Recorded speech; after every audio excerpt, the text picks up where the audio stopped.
Hey guys, this video is way longer than I anticipated when I was filming this, so I will leave like timestamps in the description down below so you can just like click through whatever you want to click through if there are certain parts that you want to skip. And also get yourself a coffee, tea, snack, drink some G-Dang water because staying hydrated is very important, and enjoy this video. Before anyone thinks that I'm jumping on a bandwagon and just hating on 13 Reasons Why, specifically season 4 because it's like cool and popular and trendy and edgy and all that good stuff, I'm 100% not jumping on that bandwagon. I actually used to love this show. I was pretty late to watching.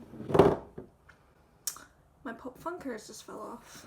Fuck all you hoes. Anyway, I was pretty late jumping onto the hype of the show when it came out in 2017. I think I started watching it like 2-3 weeks after season 1 came out and everyone was hyping it up, so I thought I'd give it a watch, and I really enjoyed it, except for the obvious lack of trigger warning for that specific scene that it took them like 2 years to get rid of, even though it had sparked so much controversy and they still stood behind it for 2 years. I'm still not over that, and I don't think I ever will be over that. But anyway, season 2 came around. I watched it in like 20 hours of it like coming out. I was really into it.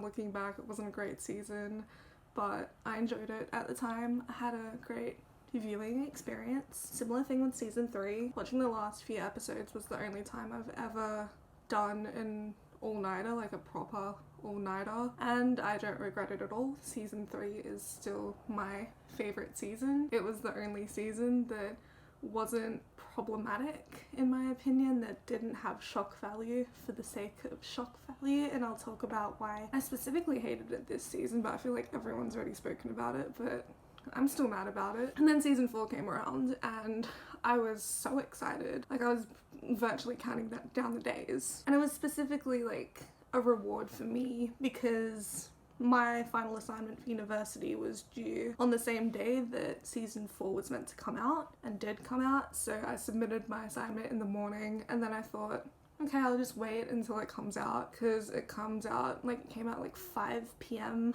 Australian Eastern Standard Time, and in America I think it comes out at midnight, so that's, you know, time zones and all that good shit. And I wasn't really into it this season. Like, this season was only 10 episodes instead of 13, so I thought, okay, it's gonna be short, concise, gonna get to everything they need to get to, but it felt simultaneously drawn out and too quick at the same time. Like, they completely glossed over some stuff. It just still felt like very long and painstakingly painful to watch, and I don't know how they managed to do that. I truly don't, but it annoys me so much. And yeah, so this season starts with Clay having like some type of nightmare or something, when he has a nightmare that Justin wakes him up and tells him that Monty is still alive, and I didn't realize it was a dream at this time. I thought that that would have been like a much more interesting plot twist than the nightmares that Clay had this season.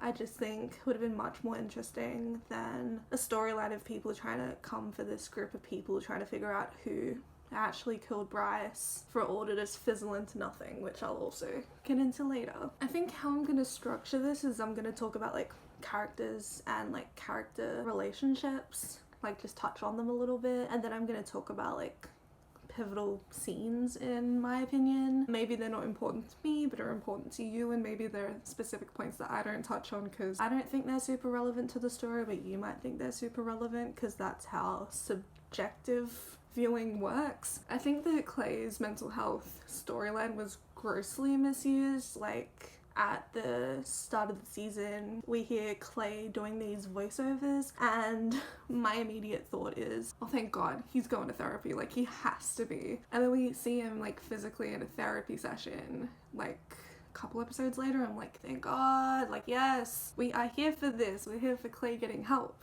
But it doesn't dismiss the ways that the show portrayed mental illness in a completely wrong way. And I'm not saying this from the perspective of a professional. I am studying to be one day. I'm studying social work, but I'm only in like my second semester. So I don't have all the answers. All I can do is talk about what other people are saying and my personal experiences with anxiety and how they don't like completely make sense for everything Clay experienced to be categorized as just anxiety. In one of these voiceovers, he says that he's basically okay, but in the scene, he's actually like pretty much self-harming. Like he cuts his thumb open on a shard of glass, and I don't think that means that you're okay, and this is never addressed again. And I have so many issues with that. Like I understand not wanting to talk about it, but for a show that's all about like mental health awareness, they don't do a good job at raising awareness. Their ideas of starting a conversation are to grossly categorize mental illness and mental health issues so that then us, the audience, has to talk about it and be like, no, you're wrong and here's why. And they still count that as starting a conversation when in fact they should have just done their job properly. He sees Monty at the school a lot, even though Monty is dead. And we know he's dead. I actually have a conspiracy theory about Monty's death. I have a feeling that Justin's stepdad, Meth Seth, had something to do with killing Monty. Because remember when Justin in season 3 tells Seth that he needs a favor and then Monty dies? That could have been the favor. So then Bryce's murder would have been pinned on Monty and then they never would have been found out. That's just my theory. It could be completely wrong, but just a theory I have. During therapy, he addresses his issues with his anxiety, which I can respect, but he didn't talk about like his dissociation and him seeing things that aren't really there, which would be categorized as a more serious psychosis like schizophrenia or bipolar or anything like that, or dissociative identity disorder. When Clay goes to his house that he shares with Justin, or like room, I don't know what you want to call it, like the house behind the parents' house, I don't know what you want to call it, but he starts hearing Hannah's tape like in his head, and then he starts seeing people, he starts seeing like Monty and Bryce and starts chasing after them, and his parents are like, yo, what the fuck, and then it's never addressed again, which yikes. When Clay goes to that college party that one time with Zach, because he wants to like keep Zach company because Zach's a mess this season, he like walks past his bedroom and he sees a girl that is very drunk and she looks like she's passed out on the bed, and she envisions Bryce attempting to rape that girl. And then it turns out it was all in his head because obviously Bryce is dead. And then that girl's boyfriend walks into the room and is like, yo, what the fuck? And then later on when he has a therapy session, he tells his therapist, Dr. Ellman, that he wanted to have sex with her as opposed to what actually happened, and that he was dissociating and seeing Bryce. I don't understand, like, which is worse, like seeing things that aren't really there and something that can be like, I don't know, like treated with like medication and therapy, as opposed to like thinking about raping someone. I don't know, which one's worse in your opinion? Because for me, I would have rather said, I don't know what I was doing in there, as opposed to like wanted to have sex with a drunk, passed out girl. And then there was this weird storyline about like the jocks of the school trying to like prank Clay. We see that while Clay is writing his college essay, I think, he starts getting these requests to FaceTime with Monty, and at first I thought that this was part of Clay's dissociation because that's what we've seen from the past couple episodes, what we've seen from the past few seasons, that he sees things that aren't really there. And then the next episode, it's still going on, and then Monty keeps calling Clay, and at this point I would have just blocked the number because of course you would, like anyone with common sense, if they were continuously being called by someone, they would just like hang up, right? But no, Clay didn't do that, and I don't know why. And then at the dance, he's still getting harassed by Monty and is told to go to the boys' locker room, and then he goes to the showers and he dissociates and then thinks that he's being covered in blood, which he's actually not covered in blood, but you know, that's just like normal anxiety. What is this show? He has a panic attack in the bathroom, which, you know, that's totally fine, totally plausible. And then Monty tells him to go to the football field, and he takes the knife that's in the shower, and then he goes to the oval and he imagines that Monty is bleeding out and dying in front of him, when in reality it's just like a CPR dummy covered in like ketchup or something. And turns out it was all just a prank by the football team, which not fun, not great. And most of the people on the football team are assholes for sure, especially Diego. I don't think he is a redeemable character in my opinion, but you know, you can think whatever you want to think. But this like whole prank, if you want to call it that, didn't really make sense to me. It really confused me because like us as an audience are made to believe that Clay's losing his mind, but in this instance it was a prank, so it just leaves me very confused, and I don't really get the point of that other than to show that Diego is an asshole.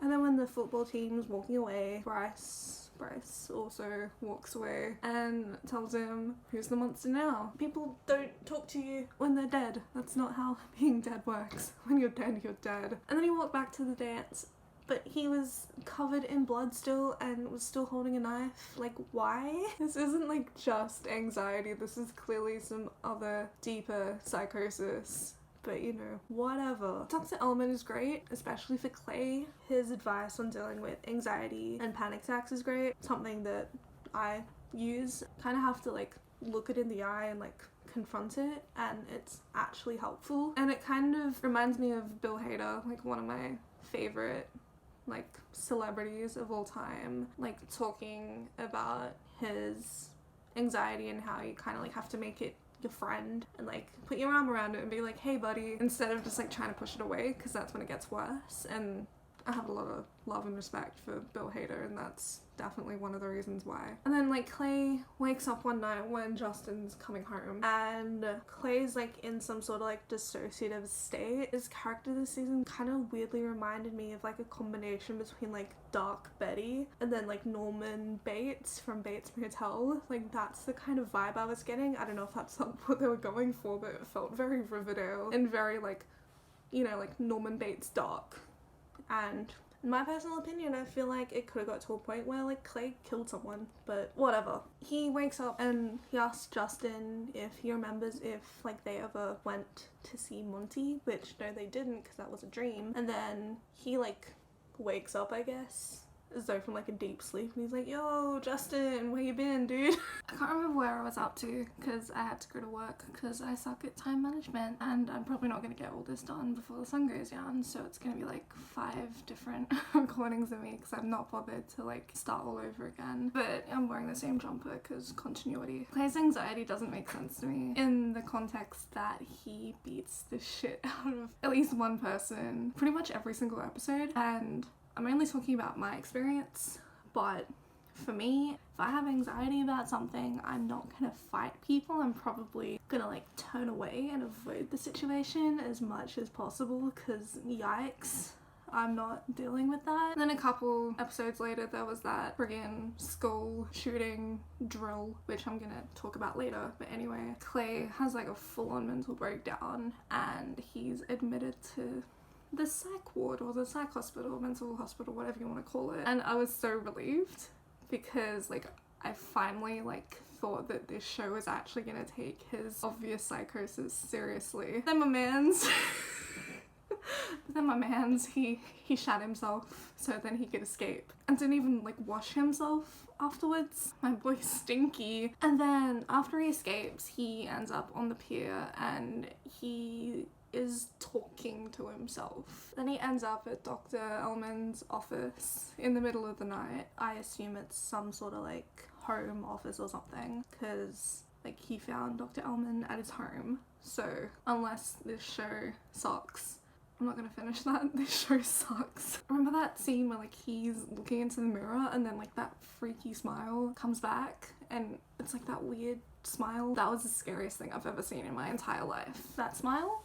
That damn smile. So now I just want to talk about Clay in general as a character. Throughout the first 3 seasons, we see this character that just wants to take care of everyone, which is nice, you know, but then no one takes care of him because they all rely on him to take care of them, so they're not exactly gonna like ask if he's okay, you know. This season though, we see him struggle with his own mental issues, which are just portrayed as anxiety and like a little dash of depression instead of the psychosis that it is. Either dissociative identity disorder, bipolar, or schizophrenia. I think one of those 3 would have made much more sense. Yeah, this season he's not exactly equipped to deal with everyone else's problems because he's dealing with his own baggage and his own anxiety and stuff. When Justin gets into college, I think that's the scene I'm talking about. Like Justin gets a note from the college of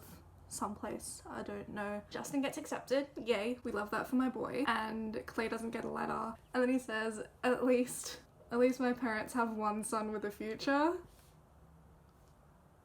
Yikes. Like, the foreshadowing? Oh my god. Because, spoiler alert, Justin dies, and I'm not over it, not only because it's sad, but because it was grossly inaccurate. But anyway, I'll get into that later. I can't remember if I said it when I was talking about Clay's dissociations, but his anxiety was actually, like, pretty well portrayed. Like panic attacks and all that stuff was, in my opinion, like, it wasn't like the best thing I've ever seen, but you know, it did its job. It's like the only time this show has ever taken like mental illness seriously for a show that's all about promoting mental health awareness. But like, yikes, we all know this show sucks, but we'll watch it anyway. Because it's like a car crash that you can't walk away from or can't look away from. And like when he has like panic attacks and stuff, I love like the camera editing stuff where it's like tilted and like shaky and stuff. A lot of people hated it, but I just thought it was really cool, and it does really feel like that sometimes if you're having like a panic attack or if you just feel like overwhelmed. It kind of does feel like everything's like moving when in reality it's not. In this season, the only 2 people that actually care about him are Justin and Tyler. Everyone else is so self-centered and don't really give a shit about Clay and just want to like keep him quiet because they're like, oh, what if he like exposes us? Like, get over yourselves, you guys covered up a murder. Clay's going through some actual shit right now. Like, leave him alone. Just let him get better, please. Thank you. He's kind of rude to Justin this season. I understand siblings fight. I have a brother. We fight all the time, but we also like actually like each other. So, I mean, like, I do understand that like sometimes you'll say like horrible shit that you don't mean, but he goes too far. He told him that Matt and Lainey aren't Justin's parents, so he should stop pretending like they are, which technically they are his parents. They're like his adopted parents, which is still parenting, and they still care about him the same. I would argue that they care more about Justin and take his issues more seriously, but that's just my opinion. They just seem more like worried about him when he's going through shit than they do with Clay, because it's like, oh, he's just being Clay.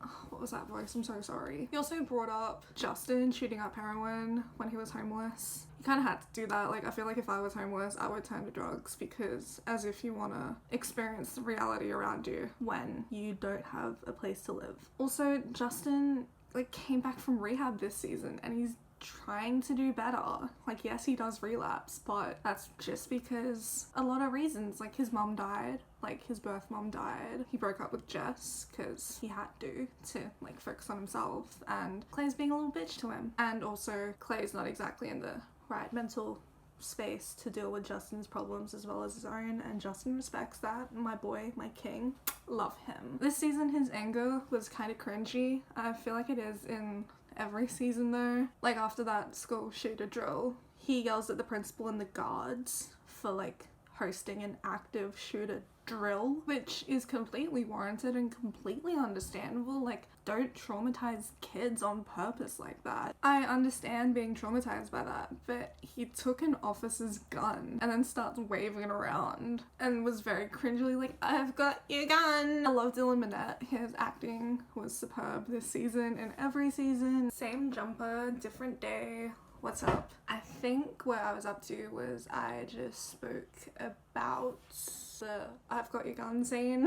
Am I safer now? Huh? I've got your gun! I've got your gun! It was kind of cringy, but like I felt Clay's pain because Dylan Minnette's acting is incredible. Ever since I first saw him on an episode of Major Crimes, even though he only was in like 3 scenes, he stole the show for me. Even like my 16-year-old self watching him was like, oh my god, who is this guy? He is incredible. And now I know who he is because of 13 Reasons Why. And he deserves better than 13 Reasons Why. Anyway, Clay's commentary in this season, even though it was like painstakingly obvious and kind of annoying at times, it wasn't as annoying as Arnie in season 3 because like he's a main character and he's already been established instead of just like a new character who we're like trying to be forced to care about. But Arnie was much better this season because she was kind of more in the background. In this season, we see that someone is trying to like set up the group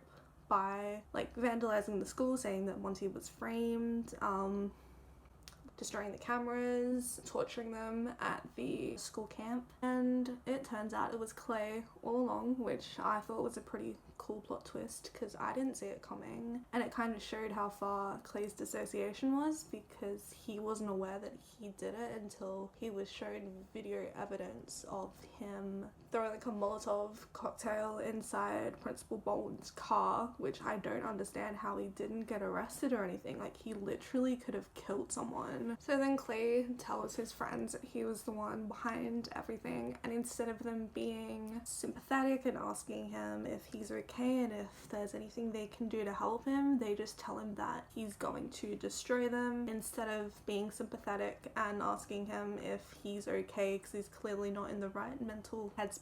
Because like he wouldn't do this on purpose. Like, Clay's a good character, like he's a good egg. And like his friends not being supportive we see throughout this entire season when like his friends, I wouldn't even call them friends at this point because they're kind of not acting friendly towards him. They're trying to keep him quiet instead of like actually caring about his mental state. They just want to keep him quiet for their own gain because they all have something to lose if it is revealed that they covered up a murder. And then lastly, Clay pretended to have a gun in a police station. Like, I understand, like in this moment he was very upset because he found out that his brother at this point, Justin, was dying and there was nothing he could do about it. But like yelling that he's got a gun in a police station, like literally how did he not get shot? Oh, white privilege, that's why, of course. Like if Tony or Arnie or Jessica or any other non-white character tried to do this, they would have been shot instantly because white privilege. Is that what they were trying to get at? Or do the writers just suck at continuity? My answer, a little bit of both. Justin, my favorite character, probably throughout this entire series, he deserved so much better. So much better. This season he was focusing on his sobriety, so he couldn't be in a relationship, so he dumped Jessica, which is like literally the main thing they tell people who are going through like really bad like mental health issues or going through sobriety or in rehab or whatever, because they need to focus on themselves instead of being in a relationship and all that stuff. Like, they need to focus on themselves, being with their family and trying to get better as opposed to like being in a relationship. Clay's dad is a professor at Sanderson University, which is like near their house, I'm guessing, and because of their connection to the school, Clay and Justin both had an opportunity to have an interview at Sanderson, and Justin blew the interview because he was afraid that he would become a junkie again and that he wouldn't have a future. No, like, pun intended or whatever, because technically he didn't have a future because he died. He is worried that if he gets into college, then Matt and Lainey won't have enough money to send Clay to college as well, because American university fees are a literal joke. Like, if I lived in America, I would not be at university right now because I would not be able to afford it. Instead, I just have like a shit ton of debt that I'm gonna have to pay off as soon as I get the money to, and I'm earning enough. That's a fun thought. He invited Zach to a workshop with the football team, even though Zach is technically not part of the team anymore because of his like broken or like banged up leg or whatever. And he did this because Zach helped Justin out when Justin needed it by getting him into football. So Justin is just trying to help him out again, which is really nice. Justin deserved better. My favorite line in this entire season was when Justin tells Diego to bite your own dick off, bro. which is like the funniest thing I've ever heard. I don't know if it's because of his delivery or like the phrasing of it, but it's hilarious and I loved every moment of it. At the Find Your Own Drink party, Jessica and Justin are talking and Justin reveals to Jess that his mother is back in their old neighborhood and that's why he's been going back to the neighborhood to like check in on his mom and see how she's doing. And Jess asks him what he's gonna do and he says, I'm gonna try not to die. At school, during the college interview episode, Deputy Standal takes Justin out of class to tell him that his mother died of an overdose, and he stays at school instead of going home to like grieve. He stays at school because he's trying to keep up perfect attendance for university, and also he has a college interview that day. Sorry if I say university instead of college, it's just that that's what we call it here, and like college is kind of like America's version of like community college. And then later that night when he's not alone, Clay's sleeping, he strips down all the sheets on his bed and like strips down to his underwear and he sobs on an empty mattress. This reveals that he is used to having nothing because growing up he and his mum didn't have a lot of money, and he feels guilty about how the Jensens have been so nice to him and so accommodating to him and giving him all this nice stuff like a bed and clothes and like an opportunity to go to university, and he feels guilty about this because he's used to not having this privilege because he grew up poor and like not able to like even afford to feed himself.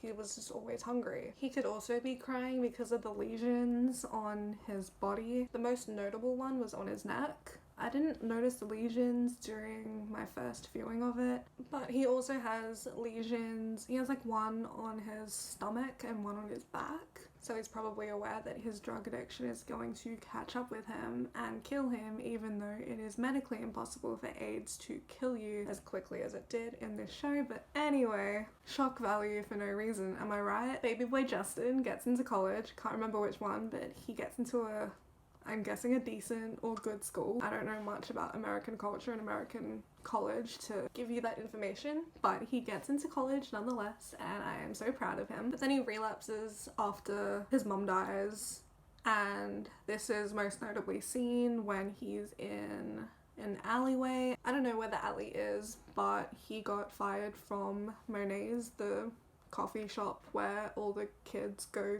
to like fix their problems. And like at the start of the scene, Jess walks up to him and it looks like he's like shooting a needle into his toes, but then like quickly throws away the needle, so then Jess doesn't see him doing that, and he tells her that she should just like leave and go away and that she's better off without him, and she's dating Diego at this point anyway, which I get what she was trying to do, trying to keep him quiet so then he wouldn't like get to the truth about Monty. But I hated them together, and the fact that he asked her out after Justin died was a big yikes. But also, if Jess wants to date him, then that's her prerogative, because she's 18 years old and she's not gonna like never date again after losing her first love. She's still got a whole life ahead of her, and she is giving it like a month after he died, which I don't know, I guess is like a decent enough waiting time. I don't know, I've never been through anything like that, so it's not my place to say. And also it's a fictional TV show, so it literally doesn't matter. Jess tells Justin that she thinks that his heart was broken before he met her, which I totally agree with his relationship with his mum growing up and like the revolving door of stepfathers who were not that great to him, and his relationship with Bryce and how like his best friend completely ruined him and raped his girlfriend, which would obviously really take a toll on someone. Before prom, Justin is experiencing flu-like symptoms, which I originally thought was him going through withdrawals again, because that makes the most sense, not him dying of AIDS after like not having HIV for a long time. But anyway, Clay tells Justin that he's worried about him, and then Justin says, yeah, I'm worried about me too, which big sad. I feel so bad. I love Justin. I would do literally anything for him. And then all his character development that he's been through over the past 4 seasons is completely ruined and completely wasted of him dying from AIDS, a disease that would literally take years to kill someone. Like, I understand that his death was meant to be painful. Here's a photo of me crying of that scene with Justin and Jessica, but it still feels like an unwarranted shock value PSA about AIDS and HIV awareness, even though the showrunner Brian Yorkie literally said that AIDS wasn't a death sentence like it was in the 80s. HIV isn't a death sentence anymore, and it needn't have been for Justin. But why did it feel like that though? It just felt like a weird PSA for AIDS and HIV, which is still serious, of course, but it's not a death sentence anymore. It can be treatable and managed. With all that being said though, Brandon Flynn's acting this season was superb and he deserves recognition for that. Sweet baby boy deserves so much better. Next, I want to talk a little bit about Justin and Clay's relationship, because their brotherly relationship was adorable at times. At Christmas, in like the first episode, I think, Justin is worried about Clay because he has like some type of panic attack, and Justin is just very concerned about him. Clay has a nightmare and Justin is just like looking at him and looks very concerned. When it seems like someone hacked Clay's email and sent around some type of message, I can't remember what it was because I don't care, Justin tells Clay that they should just skip their senior camping trip and stay home together, even though they don't end up doing that because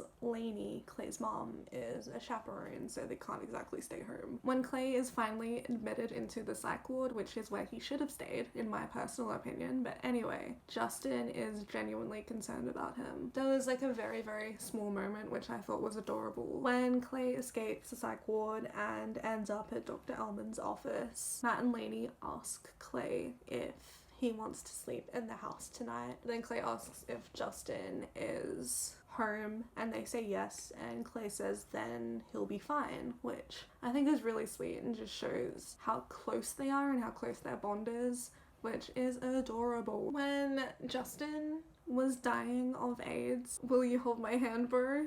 Oh my god. Will you hold my hand, bro? Clay holds his hand and then holds his hand all the way until the end, which was really sweet.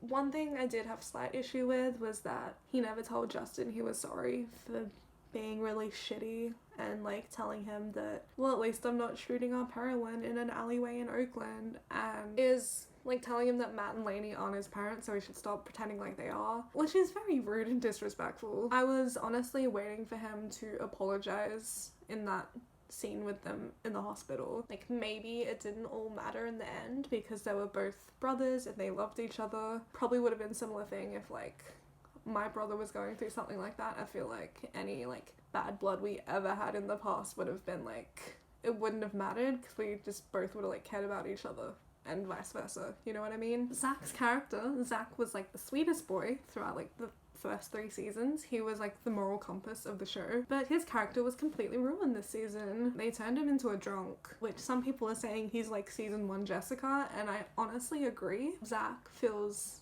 incredibly guilty about him having like some part in Bryce's murder. Even though he didn't kill him, he injured him to a point where he could be killed because he couldn't exactly defend himself because like both his legs were broken and like his arm was broken as well. He stood up Chloe twice, which is so rude because Zach had feelings for her, and also they were like really close and like best friends. Like I said before, he feels guilty about his part in Bryce's murder, but even still, I feel like there are better ways to portray it than just completely ruining his character. He took a beating from Diego after telling him he was the one that killed Bryce, which I guess was nice of him because he was protecting Alex. During the freaking riot scene, Zach and Alex go into Principal Boland's office and he sees a note that Coach Kerba wrote about Zach, which kind of mirrors in season 1 a note that Hannah wrote to Zach. They were both heartfelt messages from people that he cared about, and he scrunches up the note in his pocket just like he did with Hannah's. One scene that really annoys me is that at prom, Zach literally almost rapes a girl, and he's only stopped because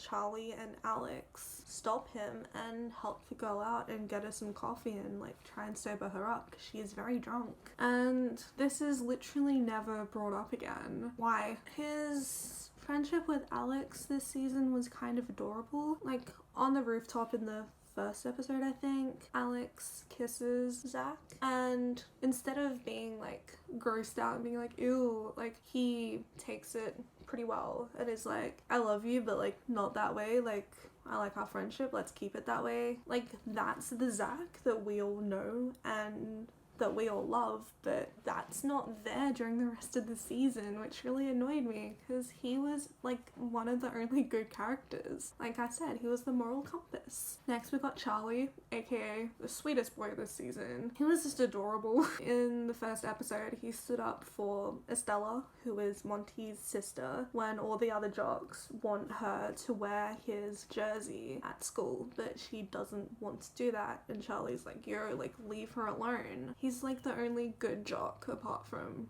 Justin and I guess Zach. At the camp, when everyone's like locked up in the cabin because of dissociative Clay trying to mess with everyone, he offers the group cookies at the camp.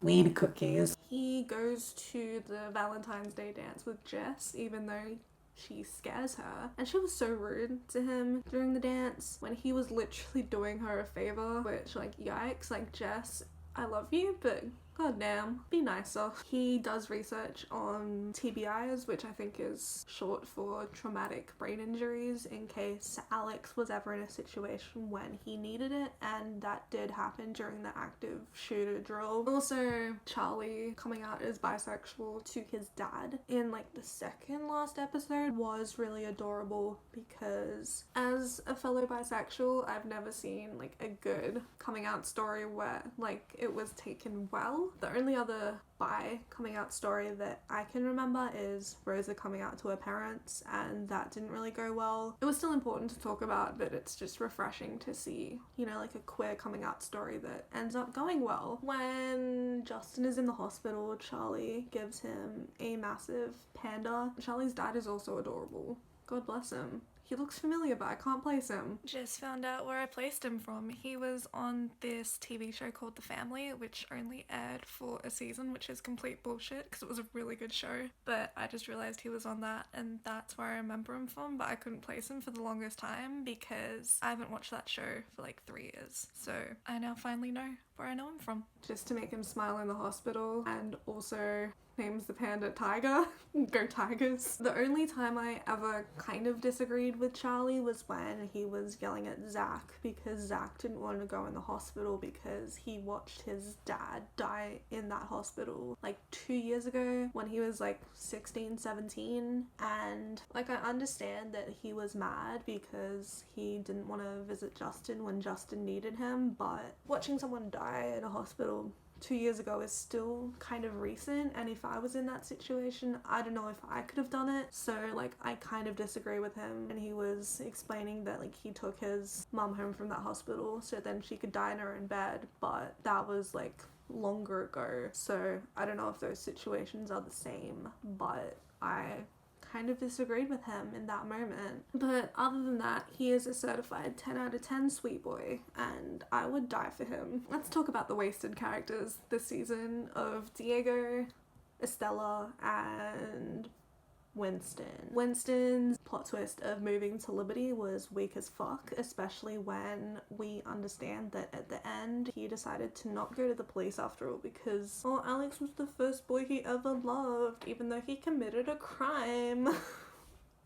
What is this show? And also, like, bringing in characters that are critical to the plot when we know is the final season is useless. Like, we're not gonna care, and also we're only gonna care if it's done well. Like, I recently finished watching Community, and they brought in like 2 characters in the final season, but the difference is they were actually good characters, so we actually cared about them, as opposed to this where both the characters were kind of weak and badly written. Like, Diego apparently knew Monty forever, even though he hasn't been in the past couple seasons. It would have made more sense if Luke Holiday like took his place, but then we wouldn't have had the Riot scene because Luke Holiday is white. And also Estela, we never knew that Monty had a sister unless I missed something, but she was like nice though, and like I think it was just down to bad writing and the show just didn't know what to do with her other than to make her like fizzle out and just like be with Tyler.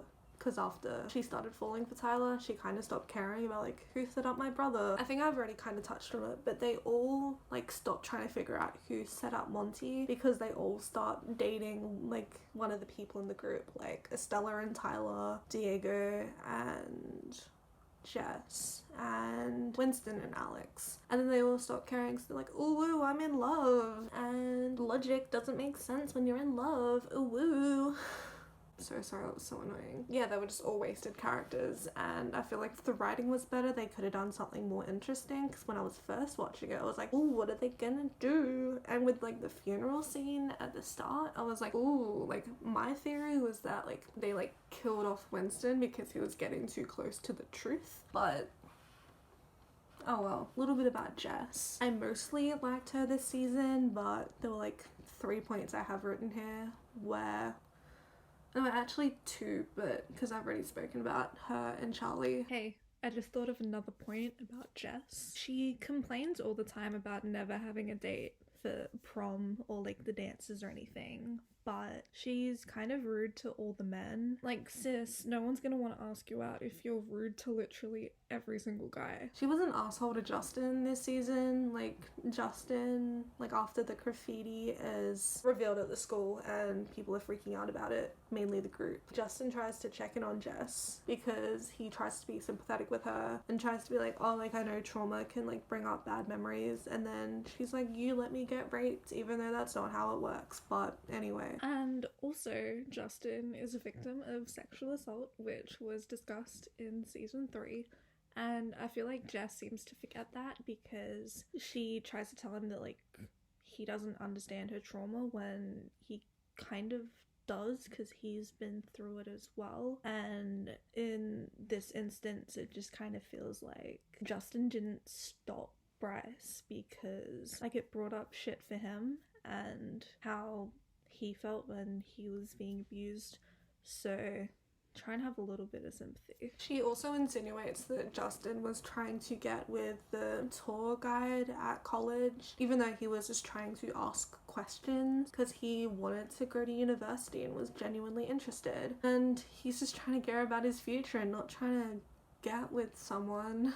Like, are you serious? Also, why does she care? She's with Diego now. Next, we have Alex. Him being gay made no sense to me, in my opinion. He was literally obsessed with Jessica in the first 3 seasons. This could be boiled down to compulsive heterosexuality, which on one hand could make sense, but also on the other hand, like, it would have made more sense to me if he was like bisexual or pansexual or queer or like anything like that. I'm not gonna lie, I thought him and Winston were kind of adorable. I don't know if that's wrong of me to think, but I thought they were adorable because to me it seemed like Winston genuinely cared about him and that Winston like genuinely cared about Tyler as well as a person, but Alex and Charlie were cuter. I loved his reaction when Winston was like getting all emotional and telling him that like he was the first boy that he had ever loved, and Alex was like, okay. But I loved you too, and I've tried not to.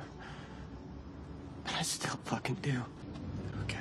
It was so funny to me because Winston poured out his heart and Alex was like, I literally have a boyfriend, but go off, I guess. Next, I want to talk about Coach Kerba. Can we have some Coach Kerba appreciation in this household, please? He was the best coach that Liberty ever had. We had that coach in season 1. I literally don't remember him. And then we had the one in season 2 who was an asshole but was played by Ben Lawson, aka one of my favorite actors slash characters on Neighbours, and was also one designated survivor. Coach Kerba brought Justin to his Addicts Anonymous group. I think it might have been Narcotics Anonymous, I'm not sure, because Justin's group was filled with like older guys who didn't think Justin had anything to complain about, and Coach Kerba's like, yeah, there's like one at this church near my house, I think, maybe check it out and see how it goes. And then it's revealed that Coach Kerba's in that group, and he kind of becomes Justin's sponsor, which I thought was adorable because Kerba actually cared about him and listened to him whenever he needed it. And also he offered Zach a job because he saw potential in him, which was really nice. Next we have Dr. Ellman, Clay's therapist. God bless him, he was an amazing therapist, but there was something about like his eyes that terrified me for some reason. Like, I don't know, I thought he was gonna like do something dodgy or sketchy. I don't know, he probably just has one of those faces that terrifies me for no reason. No offense, Lieutenant Dan. He deserved better. Clay was kind of an asshole to him, especially in like the last episode when Clay was just like filled with anger, which I can kind of understand, but taking it out on someone who's trying to help you is a big no-no. Like, I understand that Clay was unwell and that he needed help, but goddamn, like, he was so disrespectful and was not warranted at all. I mean, Dr. Ellman telling Clay that, like, it has to get worse before it gets better, which, yes, is a cliche and you hear it all the time, but it's so true when you're going through therapy, because you have to, like, admit, like, your deepest, darkest secrets and think about things that you don't want to think about.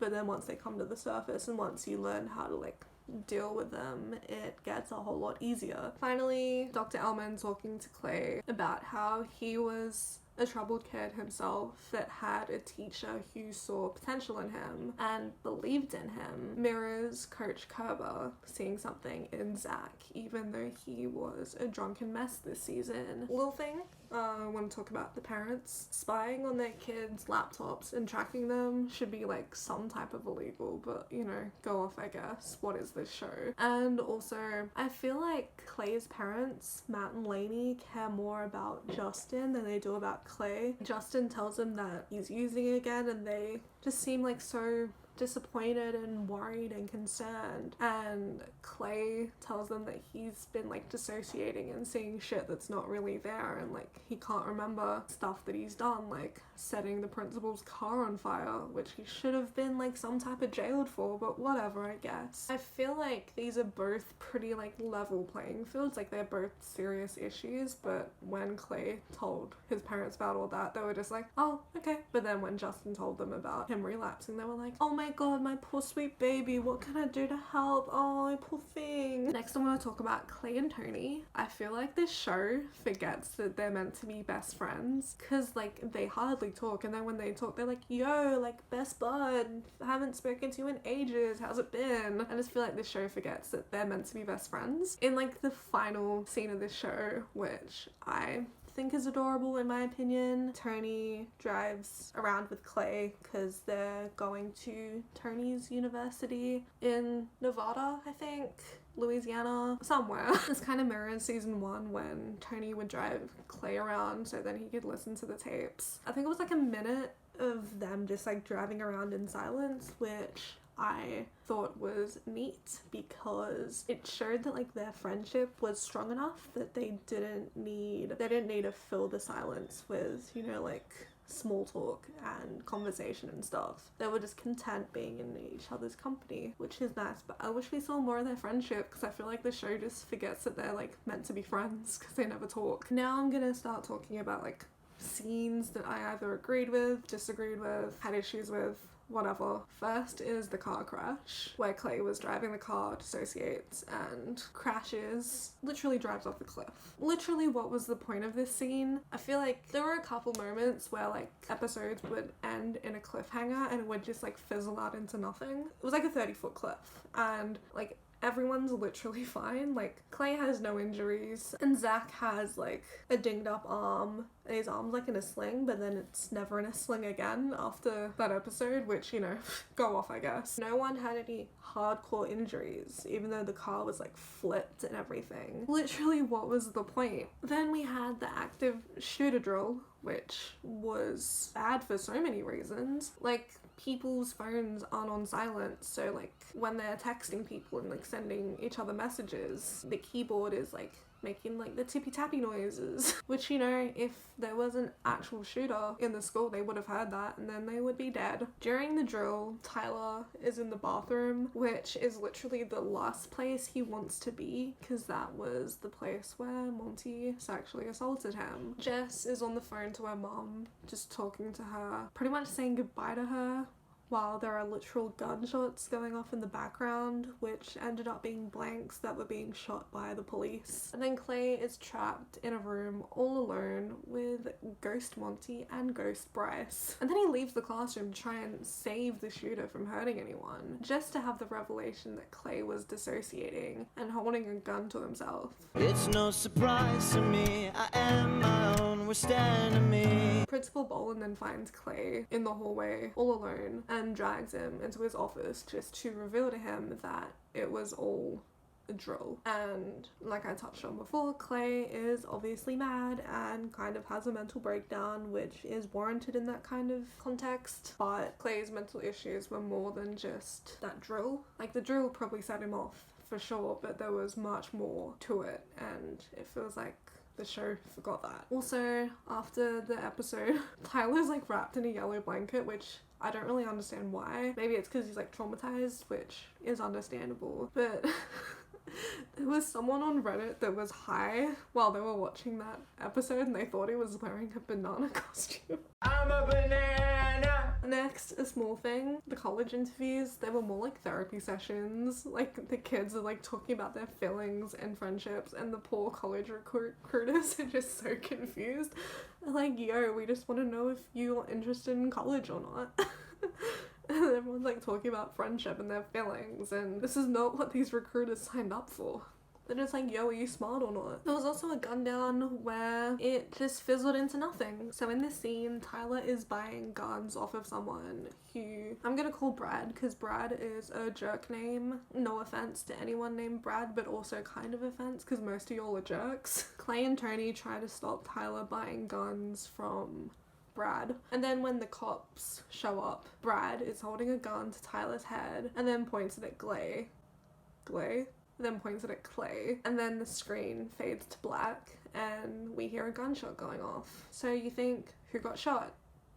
No one. This then builds up to nothing except for some weird like alien killer robot cosplay and the revelation that Tyler, a literal high school student, is an informant for the police. What was the point of this? What was the point? Was it just to pay homage to Bryce Walker's actor and have him dressed up as a robot? What was the point? There was the riot scene. Justin and Diego were fighting in the hallway, and then Diego was targeted by a racist cop and had a gun pulled to him for literally doing the exact same thing that Justin was doing. Like, they were both on like pretty even playing fields while fighting. Like, the cop just told Justin to go back to class, and then he had Diego like shoved up against a locker and like handcuffing him. And then this turns into a walkout because the students aren't having any of it. And then Principal Boland asks everyone, like, what do you think you're doing? And Tyler, bless his heart, says, I believe it's a walkout, sir. So then there's that protest scene outside where Clay and Jess are talking to Boland about getting rid of the SROs, which I don't know what that stands for, but they're basically like police that are inside schools, which is apparently very common in America, but I could never fathom because I've never seen a police officer at my school, like, ever, unless it's like an off-duty cop picking up their kid from school. Diego fights the policeman who tackles Justin. Then Diego starts being a dick, and the policeman tackles Diego. And then Justin runs away because Diego's being an asshole to Justin, which is unwarranted. So Justin's like, fuck this shit, I'm out. And then, like I said before, Clay dissociates and sets Principal Boland's car on fire and has literally no repercussions, even though he could have literally killed someone. Also, I feel like 13 Reasons Why has really bad timing when trying to tackle world issues. Like, we see this in season 2 with like the school shooter scene where Tyler attempts to shoot up a school dance. And I think this episode aired like a day after there was a shooting in Florida, I think. I can't exactly remember where, but there was like some type of school shooting and there was no way that show could have predicted that, but still really bad timing. And also with the riot scene, it was like at the exact moment where like the Black Lives Matter movement was like at its peak and a lot of people were protesting in America and the police weren't being so great about it, and it wasn't as fun as it was portrayed in this scene because it looked like a party as opposed to like people being targeted and being hurt and being shot by rubber bullets for no reason. Next we have Prom. Tyler asking Estela to the prom was adorable. Clay asking Tom. Caleb asking Tony to prom with the donuts was adorable. Charlie asking Alex to the prom was adorable. Arnie asking Jess to the prom was adorable until she started singing. One of my least favorite tropes in TV shows, or just like in general really, is when people purposefully like sing badly. Like, I just don't think it's funny, like especially when it drags on for as long as it did in the show. When Clay's having a D&M with Tony and Caleb at prom talking about like how he wants to be alive and just wants to like savor this moment, that was adorable. Then Tony kisses Clay's cheek, which is adorable. Oh, I love their friendship, and I wish this show like remembered that they're actually meant to be friends. Winston dances with Ghost Monty at prom and no one bats an eyelid, but that scene was adorable. Monty's voice was all kind of like echoey though, so it made it seem like it was like all in his head and not like actually happening in real time. You didn't even know me, and I never would have let you love me. I didn't let anyone. Unlike most of the other ghost scenes, which I'll talk about later, it was as though Winston was envisioning some kind of like idealistic view of Monty and not the harsh reality that Monty would have spent his senior year in jail. I think I already spoke about this before, but Zach almost rapes a girl at prom, which is never addressed again, and also brings up the question, in my head anyway, how many other girls has this happened to? Has Zach tried to do this before? Was this a one-time thing where he thankfully got caught and didn't actually hurt this girl? And I truly hope that it didn't happen any other time. And then Charlie and Alex won Prom Kings, which was so adorable.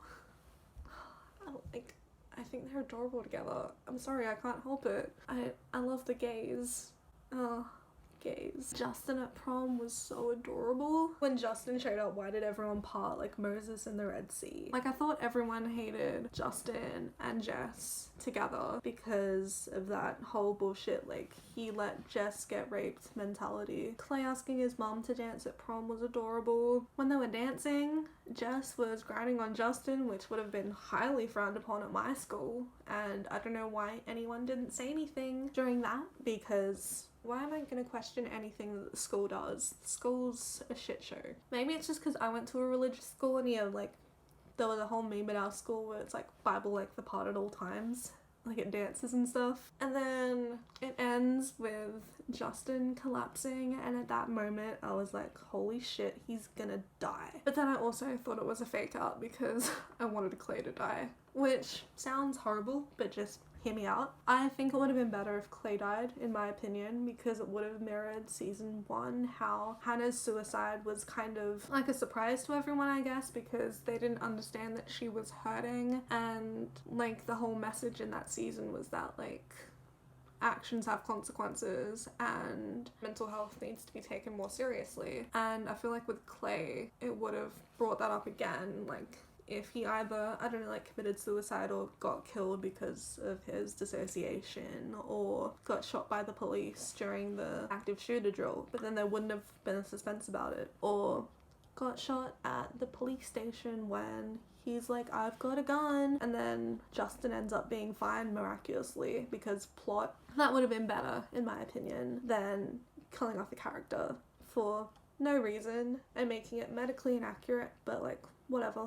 I guess. Then we have the hospital. Like, there's that montage of people in the waiting room, I guess to show how many people care about Justin, but there are some people that, like, I've never seen before. Like, who's the girl next to Tyler? And the other people piling in that we've never seen before, and we literally never get an explanation as to why. And these people are like crying as well, so it seems like they're close with Justin, but we've never seen them before. Is this just like a cheap shot at trying to show the audience that people care about Justin? Like, we know this, like with Matt and Lainey and Clay and Jessica, they care about him. We see the football team there, which makes a lot of sense. And you know, like the friendship group, we see them there, and Matt and Lainey obviously, but we don't need like extras there just to kind of show that we have people that care about Justin, because we know that people care about Justin. It just takes away from the raw emotions of the scene, because I'm just like, wait, who's that girl, and who are they, and like what are they doing here? And then the scenes of Justin with people visiting him in the waiting room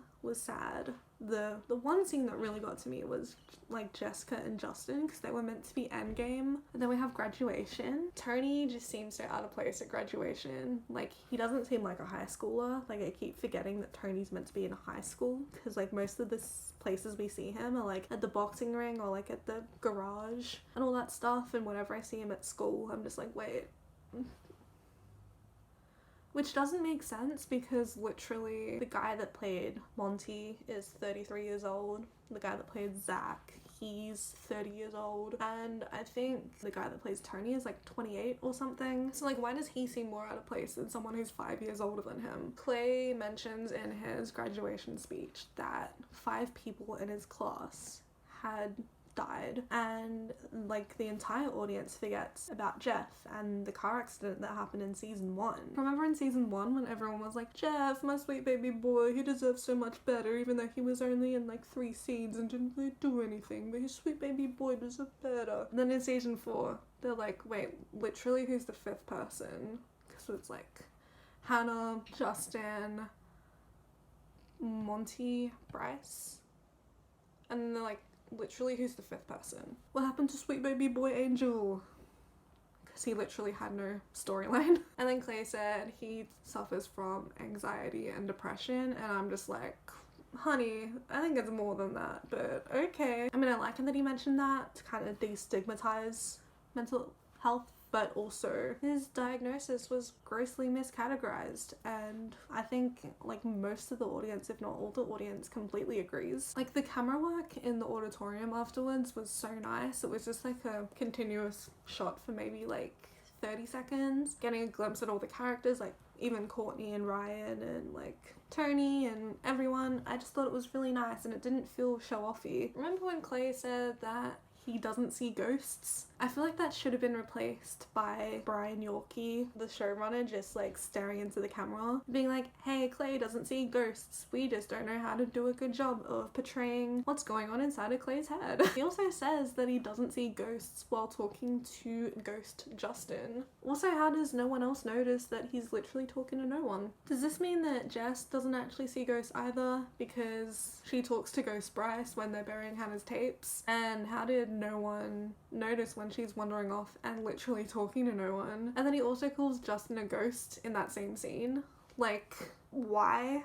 I was prepared to stand behind it, because like the first 3 seasons in my opinion were entertaining, but this season was just kind of boring, and also didn't like at the very least I wanted Clay to go to therapy, and yes, he did do that, so I should be satisfied, right? But no, he was misdiagnosed, which, I mean, not good for a show that's all about like mental health awareness and like raising like issues regarding mental illness. It doesn't do a good job at that, and I think it kind of ruined itself. If it just marketed itself as like a stupid kind of teenage melodrama like Riverdale or anything like that, it could have gotten away with it, but I'm not happy about it. When he's like envisioning Ghost Justin, even though he said I don't see ghosts, I'm still calling it a ghost, because, you know, him not seeing ghosts doesn't make sense to me. When he envisions Ghost Justin, he like imagines him in his like football jacket, jersey, whatever you want to call it, because that's how Clay wants to remember him, because this was like when he was healthy, and this is like before he runs away and becomes homeless and gets addicted to drugs. He wants to remember Justin, even though they weren't friends at this point, he wants to remember him at his happiest and his healthiest. Someone also pointed out that he like did this with Hannah when he imagines her with her long hair instead of when she cut it short, because that's when things really go downhill for her. Like, I think that's when she witnesses Jess getting raped. That's when she gets raped by Bryce, and like her mental health seriously declined after that, because of course it would after going through trauma like that. And then also in this same scene, he walks over to ghost Hannah, which is like poorly focused archive footage from season 1, which would have been fine if the quality wasn't completely different to how it is in season 4, because it didn't match like the shot of Clay walking to her, of Hannah walking to her. Like, I wish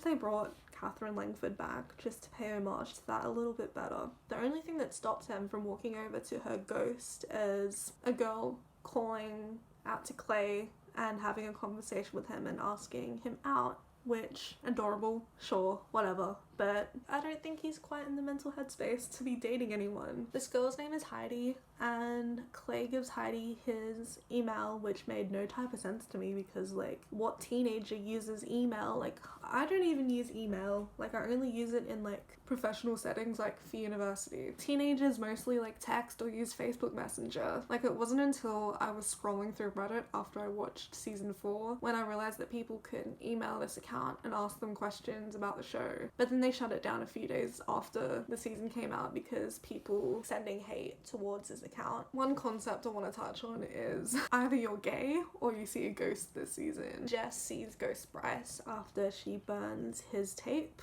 of him explaining to Jess that like he's sorry. She also sees Bryce after her and Arnie are taking a college tour. Alex almost drowns at the camp, and he sees that Bryce is pulling him under. I mean, that's one of the cases of like, he's gay and he sees a ghost. I've already spoken about Clay and him seeing ghosts. Jess seeing Bryce in the woods with bugs crawling out of his mouth, which was disgusting. Jess sees Monty after Diego does a toast to Monty in his memory at the Find Your Drink party. And also Jess talking to Ghost Bryce in the hospital, saying that like, he was the one that killed Justin, which, I mean, true, I guess, because if Bryce didn't rape Hannah, then Hannah wouldn't have killed herself, then he wouldn't have been depressed, then he would have never run away and got hooked on drugs, because that's what killed him. This season, the swearing was kind of unnatural. I sure as shit hope you have a female officer to do it. Get the fuck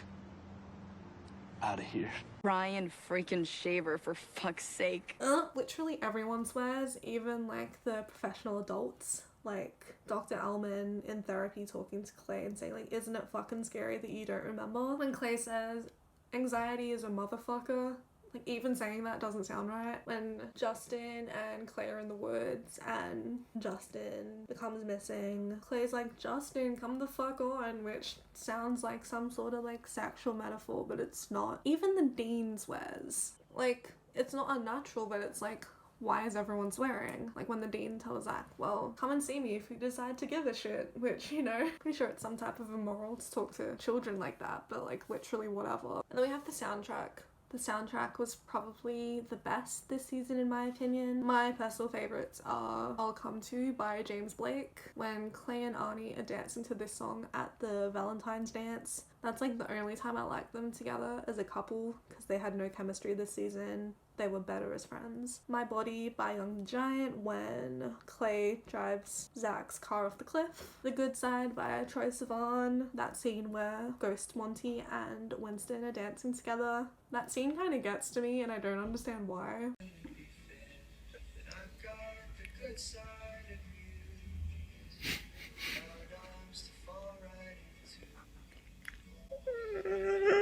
We have Carry On by TK Piazza. Then finally we have Half-Life 2 by Arcade Fire. And then Miscellaneous. Why is everyone clicking their tongue? Tony telling Alex about how he knew he was gay was kind of sweet. Like, after the cliffhanger about the funeral in the 3rd episode, I kind of stopped caring because it was getting kind of annoying. Caleb and Tony's house is inside the gym, which is crazy and something I didn't even notice until watching pretty much its season 4 reaction, which is like the best thing in the entire world. Go watch it if you haven't already. The punk kids were adorable, and I'm mad we only had a handful of scenes with them because I loved them. The guy that played Dean Foundry this season also played John Forstall, the director of the FBI in Designated Survivor, one of my favorite shows. Finally in HO, I didn't notice this until Taylor J. Williams pointed this out in his video, but I thought Tyler and Robbie, or Roddy, whatever his name is, were in HO, but now it's just like an all-girls club, which is, you know, fine. But also, like, the point in season 3 was kind of like boys can get sexually assaulted too, and then it kind of like fizzles out in season 4 because I think the show forgot that they were meant to be in HO as well. Lastly, if you're looking for TV shows that portray mental health better than 13 Reasons Why, I have a list for you guys. My personal favorite is Please Like Me, because the entire show kind of like surrounds these issues. Like, Please Like Me is an Australian comedy / drama that tackles like real issues such as depression, anxiety, and coming to terms with your sexuality. Some other shows include BoJack Horseman, Homeland, Skins, Elite, kind of, not really. We kind of only see it through the character of Polo for like 2 seconds. And dude, even Degrassi The Next Generation and Degrassi Next Class, a stupid teenage show, do a better job than 13 Reasons Why. Sorry, I'm losing my voice. Yeah, I think that's where I'm gonna leave this off. This is gonna be a very long video, so sorry. But thank you for watching, and please look after yourself. It's a weird time in the world right now. Stay safe, social distance, and have an amazing day. Bye.